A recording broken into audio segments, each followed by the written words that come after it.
hug? Yeah. How are you? Alhamdulillah, I'm good. How are you? I'm good. Hello.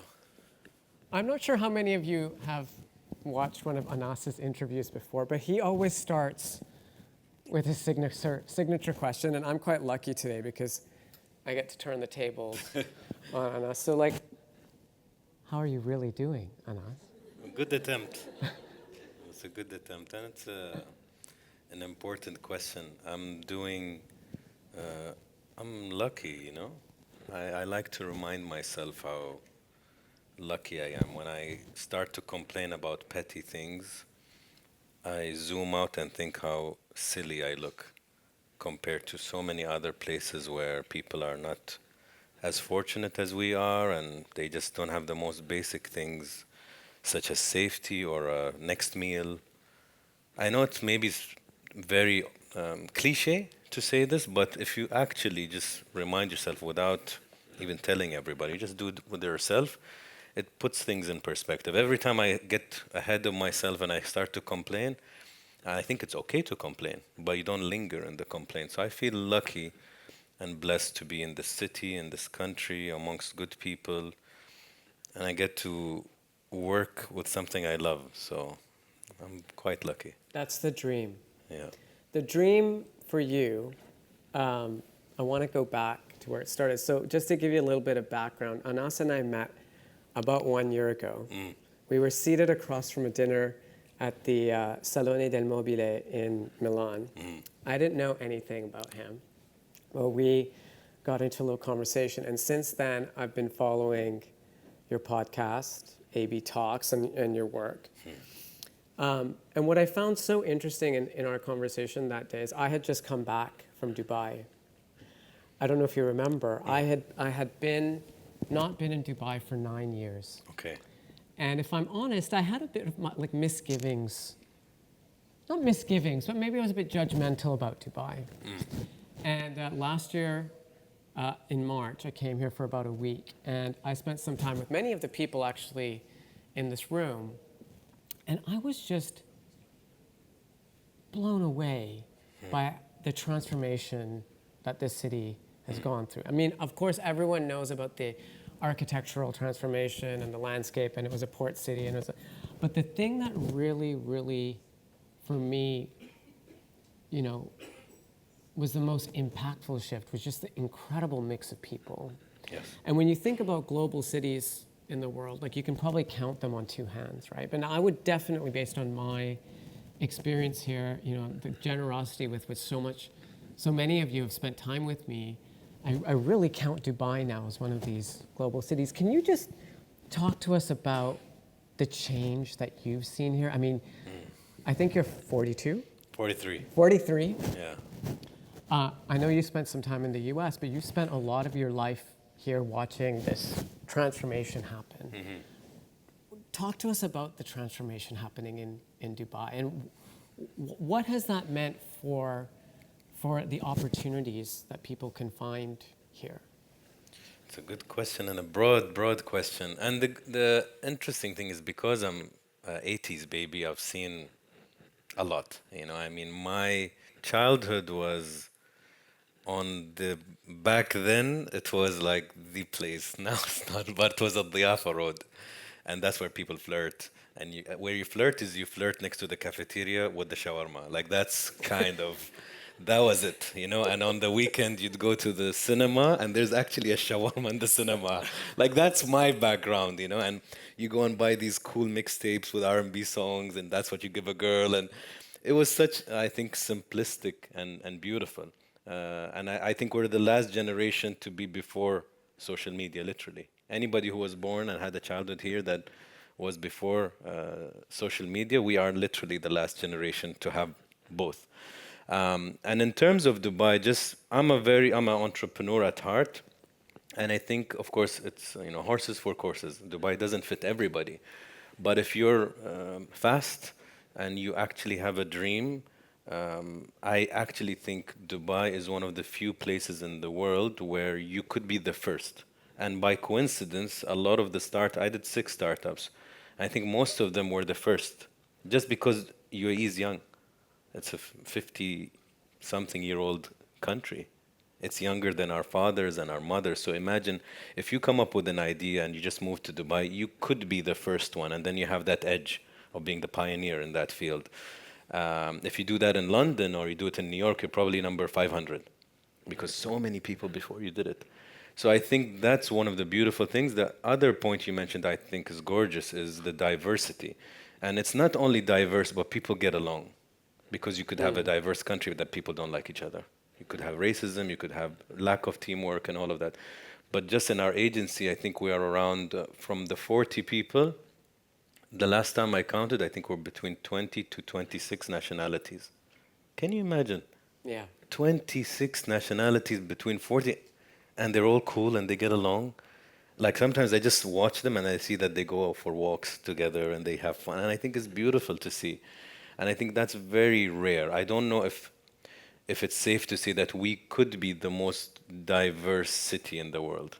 It's certainly one of the most diverse. I mean, I think of cities like London and New York and Toronto and other places where you have like hundreds of languages spoken. Yes. But I think the point that you mentioned is a really important one, which is around civil cohesion. Even if, I was talking to my friend Bandana about this over dinner last night. We were at the beautiful Indonesian restaurant here in the one and only hotel, Andaliman. And the young man serving us was from Bali, and Bandana lives in Bali. And he went off to get our order, and she said, everyone here, whoever you interact, they just seem happy.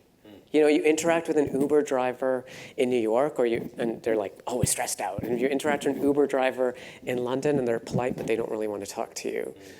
But everyone here just seems, it feels like a safe place. And no matter kind of which strata of society you might be in, there's something about civil cohesion here that I don't observe in a lot of other places. Maybe also, if we want to be fair, I think it's an indirect but very direct cause. When you have a really safe place and your basic needs are met as a human, you have the luxury of enjoying and feeling good. But if you, again, are insecure and the electricity is going off and there is a political issue or war and you or have tariffs. you have no and you go to Europe today. I love Europe, but you go to Europe today, you have to don't take your watch, don't keep your phone out, and that's basic anxiety. So imagine we multiply that. Of course, people will be stressed and unhappy, I would say, or no time to be happy or joyous. But on the topic of when you came and judged Dubai, I think a lot of people do that, and it's expected. And I think a lot of people come and say, but Dubai is fake. And I say, have you really seen all the aspects of Dubai? Because I could show you certain places, and then you can make the judgment, fake or not. But I can show you old school Dubai. I can show you the best kebab place. I can show you the best shawarma place. I'm such a foodie, so I keep talking about food. But there are really nice things. And when I have friends that come here for the first time and I show them that, they're like, oh. I'm like, yeah, there are places other than the typical restaurants and in the IFC or everywhere. They're nice, but I wouldn't go there every week. There are places that you can just have a really good meal, like Ravi's or Kebabistadi, or there is so much character in Al Fahedi area, and then you can judge. Yeah. Okay. Well, we kind of set the context of the petri dish within which your entrepreneurship has been nourished. I want to talk to you about A/B talks and how all that came up, because as a fellow kind of entrepreneur whose business started kind of by accident on the internet, and look at this, this started as a blog. Your business similarly started with conversations. How did you develop the skill for interviewing people? Because you've got, and I highly encourage everyone to watch one of Anas's, because it's a very different approach. You're quite intense. Like the chairs are kind of like this. I have no escape, and there's no table between. There's no table. And I saw you recently did an interview with one of the kind of reputed to be the most cold people in our industry, Anna Wintour. And you tried your tactic with her. Didn't always work. I'll tell you where the challenge is. Yeah.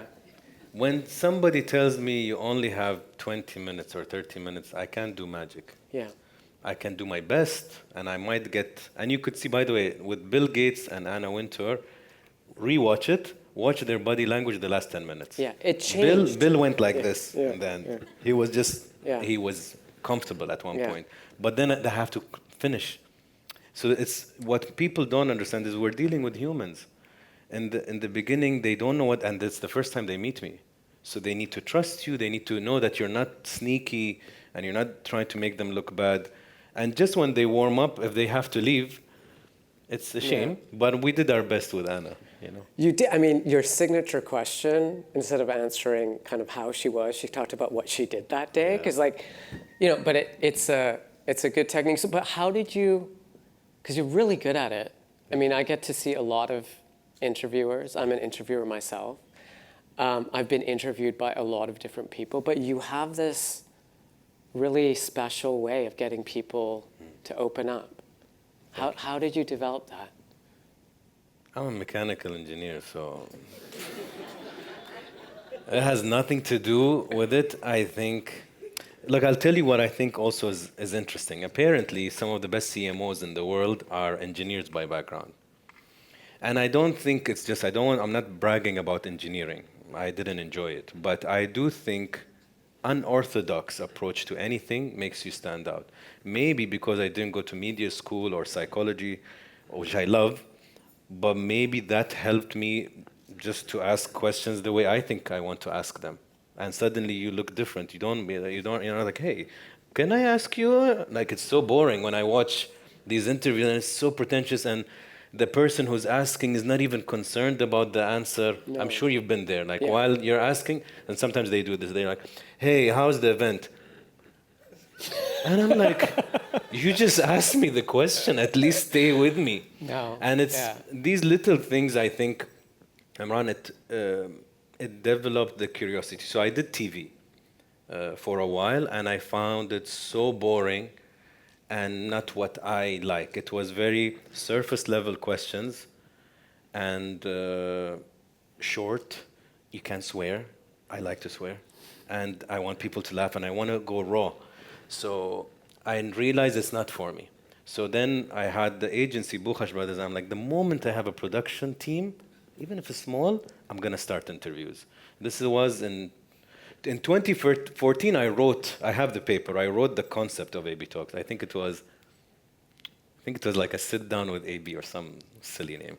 And then fast forward 4 years, we're in a storeroom in the agency, put 2 chairs, and I get my first guest, who was a footballer, Omar Abdurrahman, in my opinion, the best we've ever had in the region.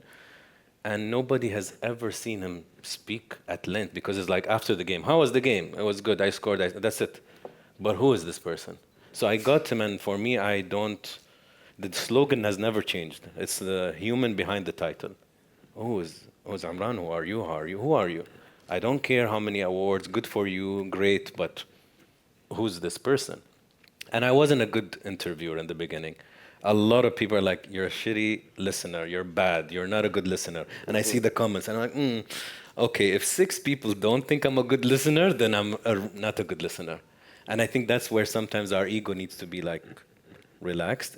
If a lot of people tell you that you are hot-headed, you're probably hot-headed. If 6 random people told me I'm not a good listener, I have 2 ways to go about it. Be stubborn, I'm like, yeah, haters or jealous. Or I say, Anas, you probably are not. Now what can you do about it? And then I said, I have to be the best listener I could ever be. And I switched it. Some of the best feedback I ever had from BoF in the early days was by reading the comments, because I didn't know what it would become, but based on the feedback I get, people would say, "Can you do more of this?" or "Can you answer this question?" And that kind of dialogue with a community of people has become such an important part of media for any, whether you're a brand or a creator or whatever you are. But here you are now, sitting in the hot seat of the creator economy too, right? Which the other reputation Dubai has, by the way, is that there's like an overwhelming, disproportionate number of creators and influencers in this region. And I think the statistics show that people in this region are much higher users of social media than almost anywhere in the world. So why do you believe in the importance of the creator economy that you're a part of? And what do you think creators can bring to industries like fashion, beauty, and luxury? And you're doing more and more within these industries. What's the intersection between those two things? I think having content creators is a blessing and a curse. Because everybody has a smartphone, everybody can claim they are a life coach or a media personality or whatnot. And that's where the negative, because anybody can claim it. Before, you had to go to get certain degrees to become something. Today, I can literally change my bio and write dentist. Come to my office and I'll do something. And then suddenly, you don't have teeth. So I think there's pros and cons. But the beauty, now let's go to the positive side. The direct journalism you get out of it, the direct reviews, when you have a really good content creator that has the ethics and the integrity, he's live. You see the situation in a certain country, on a certain place, or a certain movie, and it's quite a positive aspect. So I would say both of them are important, but on a bigger scale also, I think we really need to chill with our smartphones and not be so addicted to our phones. And I did something funny I was with my family in Italy last week. So at night we wanted to choose a movie. So I chose a movie. I had my two kids, my two brothers, and me, and we're watching. And I noticed that one of them is, chatting every literally 2 minutes. Another one is on a phone. And I'm like, my son Majid, I'm like, Majid, take all the phones, put them upstairs. He took all the phones, kept them away. Because what happens to all of us, the moment it calms down, if you're in an elevator, just count to 3. As soon as the door closes, everybody, nobody wants awkward silence or boredom. If you're watching a football match or a TV show, suddenly, as soon as the energy goes low on the scene, and it's the two-screen issue. Yeah. So, but when you know that mentally it's not at reach, you don't care and you really enjoy the experience. And that's what maybe I went a bit off, but with social media and content creation, I think it's important to do it right, but let's not also get too hooked to it, because then we don't live and experience things properly in order to give better content also. Even you need to travel and see and interview people, have dinners, and just feel creative, and then you'll write something that we're like, wow, okay, he has such a different look at things. But if you're just reacting. Yeah. So we're almost out of time. There's lots of people out there that would love to do what you do. So you've just given us one thing, which is be a good listener. But what advice do you have to entrepreneurs operating in markets that are perhaps sometimes overlooked by the West, that are perhaps that don't have the same ecosystems as Silicon Valley or London or other places? What is your advice to people who are trying to build that? You've done 6. What's the advice? It's tricky, Amran.